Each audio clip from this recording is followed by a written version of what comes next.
Join me in my kitchen here in Kuala Lumpur, Malaysia, as I share what we eat in a week as a family of 4. I'll be sharing one meal from each day of the week, none of which were planned in advance for this video. All of these recipes are easy to make and helped me clean out my fridge, freezer, and pantry.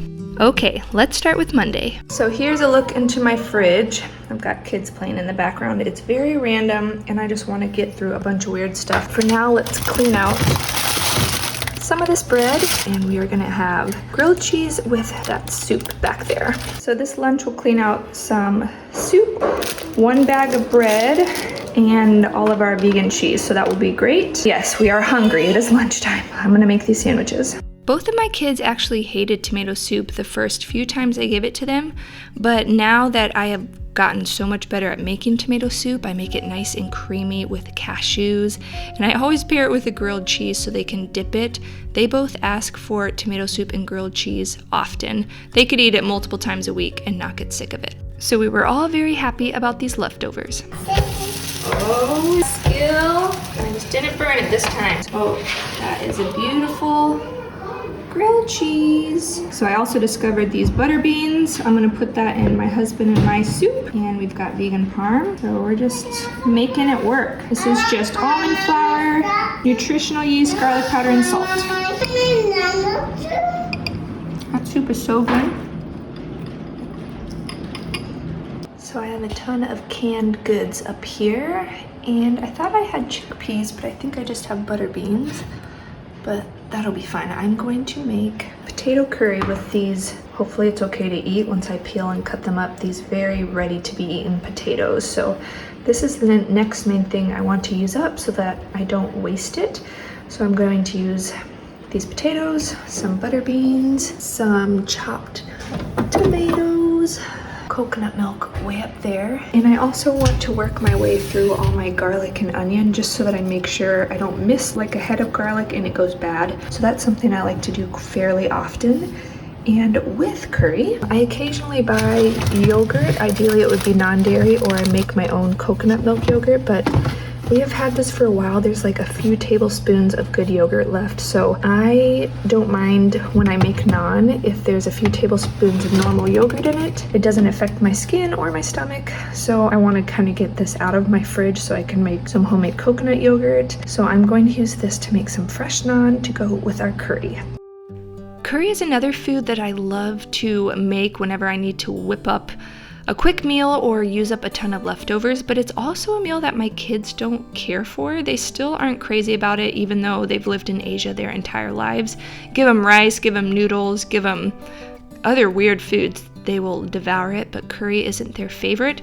So I love to pair it with fresh naan, and this is the easiest, most delicious naan recipe. It is my go-to. It is from Once Upon a Chef, and I just use non-dairy yogurt when I have it on hand, or just a few tablespoons of normal yogurt. And this takes about 2 hours from start to finish, so I start it early, but it definitely helps my kids try curry. So I changed my mind. I'm not going to use butter beans in this curry because that's kind of a weird combo. And I have tons of red lentils, so we are going to use this as the protein and just kind of wing the recipe. I'm sure it will be delicious with some fresh naan.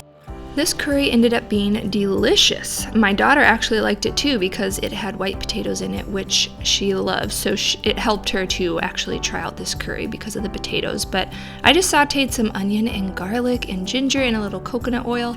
Added a ton of spices, the white potatoes, the red lentils, chopped tomatoes, lots more salt because potatoes need salt. I allowed this to simmer for quite a while until the potatoes were fork tender and the red lentils were cooked through. Then I added in some coconut cream and of course lots of lemon juice right before serving.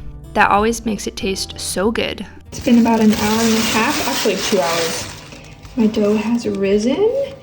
And I am going to cook it in a little olive oil on my skillet and hopefully get to the bottom of this flour so that I can know that all that's in here is fresh flour. Oh, and that looks like I got it dirty while I was cooking the curry.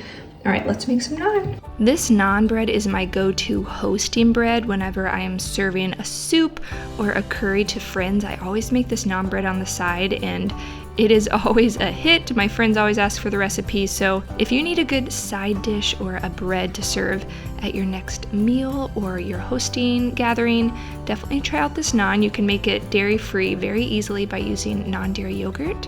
Malaysia is actually right on the equator, so every day is 95 and humid. So whenever it's slightly cooler, maybe in the upper 80s, we like to eat outside. So sometimes we like to eat out on our balcony, which I'm growing basil and Turkish oregano, which is thriving.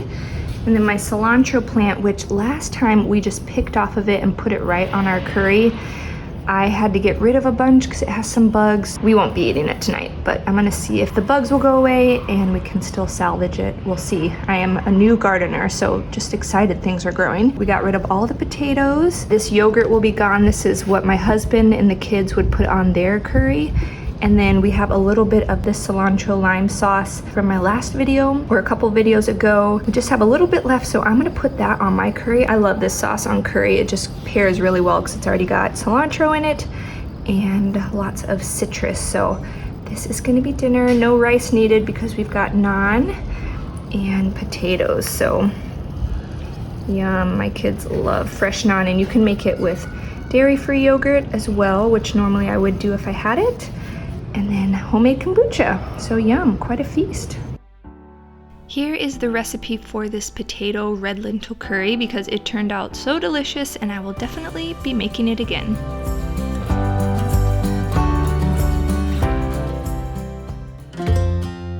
Day 3's meal is again starting with pantry items. I had a ton of sun-dried tomatoes, some olives, white beans, quinoa, fresh basil from my garden. So whenever I see all of these ingredients, I just think Mediterranean or something light and summery and fresh. So I cooked up the quinoa and then I decided to brighten it up and turn it into somewhat of a salad with a lot of fresh lemon juice and lemon zest. And then I added in a ton of Kalamata olives, some butter beans, and then I think I even chopped up some sun-dried tomatoes, added lots of salt and pepper. And then another thing I really wanted to get out of my freezer are these vegan chicken nuggets, which are very processed, and I have so many thoughts on that. I've actually had thoughts on processed vegan foods ever since I went vegan. I don't know which is worse. Either if you're gonna eat something meaty, should you just eat meat or should you eat this processed thing? Anyways, that was a long tangent. Let me know your thoughts down below, but we ended up eating this quinoa salad with some steamed corn, some of those chicken nuggets, some salad, and a lemon tahini dressing that I made. And this was so good, my kids asked for seconds.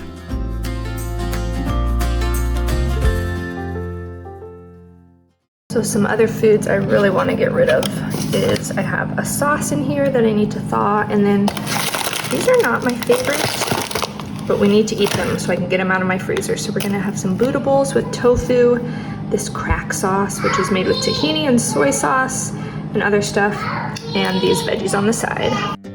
This tofu recipe is so easy. You're just gonna press and then cube your tofu, add a little bit of soy sauce and nutritional yeast, kind of use the nutritional yeast to act as corn flour. It will help make these tofu nuggets nice and crispy, and then you just bake it in the oven until they are golden brown. You can flip them halfway through. And then I just seasoned my rice with some salt, let my rice cooker do its thing, and then I cooked up all of these frozen veggies, which my family actually devoured. I didn't think they liked them, and so maybe I will be buying them again just for quick, easy meals whenever we're in a pinch. Then to plate up these bowls, we just served the rice with the tofu, frozen veggies, that crack sauce, which I will leave the link for down below. It is a blog reader favorite recipe. You should try it out, and sesame seeds.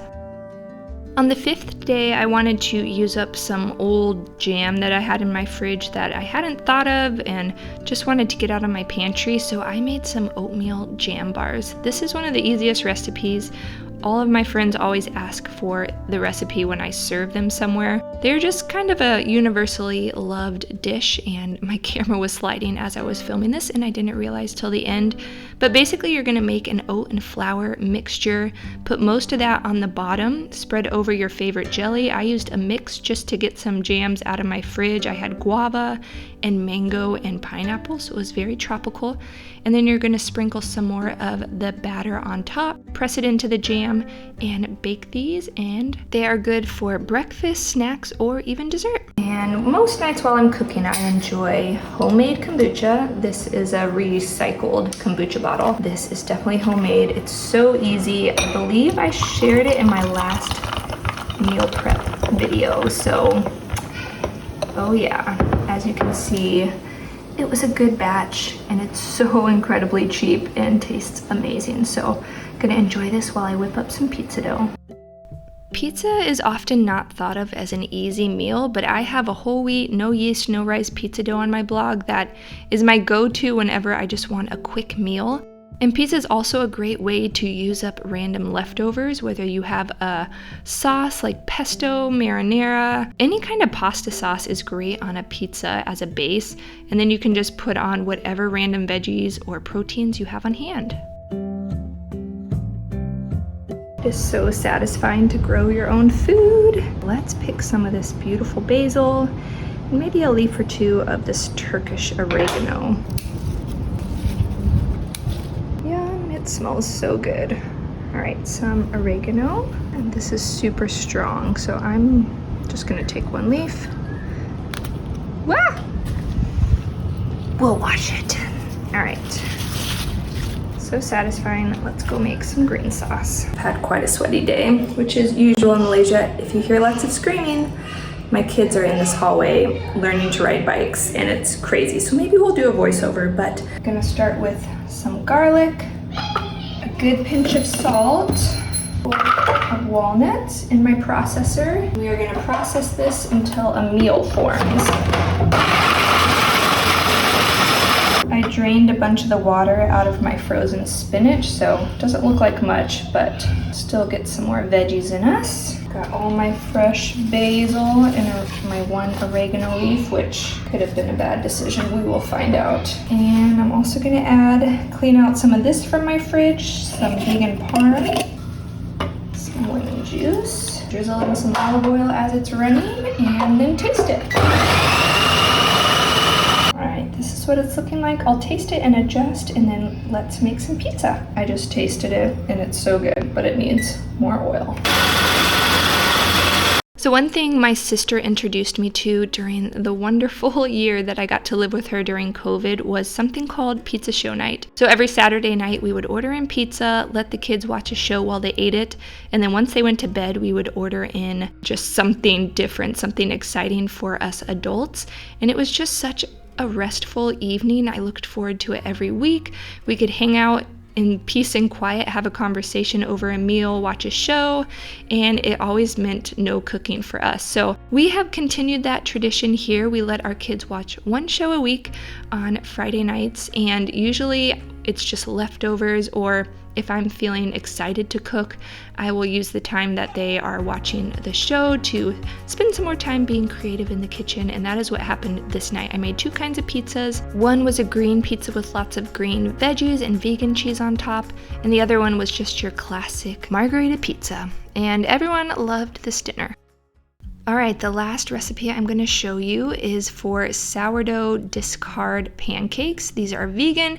They're so easy to make and taste amazing. So this sourdough had been fed and was nice and bubbly. You can also use discard that has been fed. You just want to bring it to room temperature so that you can mix the other ingredients into it. But I just put 2 cups of sourdough starter, some coconut oil, 2 flax eggs. I will leave all the measurements here on the screen so that you can make these.